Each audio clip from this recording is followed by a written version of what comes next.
Night தோணுச்சு.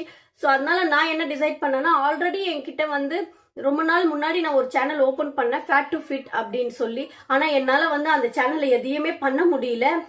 So back to back எனக்கு சுச்சுவேஷன்னால and health இஷ்யூஸால. So இப்போ நம்ம ஃபைனலி ஒரு உங்களோட நீங்க கொடுத்த கான்ஃபிடென்ட் அண்ட் சப்போர்ட்டால வந்து இப்போ நம்ம சக்சஸ்ஃபுல்லா வந்து இன்னைக்கு இந்த டேல வந்து ஸ்டார்ட் பண்ணியிருக்கோம். ஸோ இதுக்கப்புறம் வரும் நாட்கள் வந்து நம்மளுடைய ஃபேட் லாஸ் ஜேர்னியை வந்து அது சார்ந்த வீடியோஸ், அது சார்ந்த விஷயங்கள் எல்லாத்தையும் நான் அதுல ஷேர் பண்ணலான் இருக்கேன். அந்த சேனலோட பேர் என்னன்னா fat to fit with your Maya. So நீங்க வந்து என்ன அந்த சேனலையும் ஃபாலோ பண்ணிக்கலாம். அண்ட் ஃபேட் லாஸ் பண்ணணும்னு நினைக்கிறவங்க அண்ட் இதுல எனக்கு இவ்வளவு சப்போர்ட் பண்ண நீங்க எல்லாரும் என்ன அங்கேயும் வந்து ஃபாலோ பண்ணி அங்கேயும் எனக்கு சப்போர்ட் பண்ணுங்க. ஃபேட் லாஸ் அப்படின்ற ஒரு விஷயம் வந்து ஒரு 2-3 வீடியோல முடிகிற ஒரு விஷயம் கிடையாது. வெயிட் லாஸ் ஜேர்னின்றது இது வந்து ஒரு லாங் ப்ராசஸ்.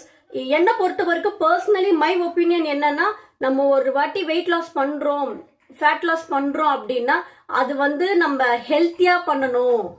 ஏன்னா எப்பவுமே நம்ம ஒரு விஷயம் ஹெல்த்தி வேலை பண்ணும் போதுதான் அது நம்மளுக்கு ஸ்ட்ராங்கா எப்பவுமே அது நிலைச்சி இருக்கும்.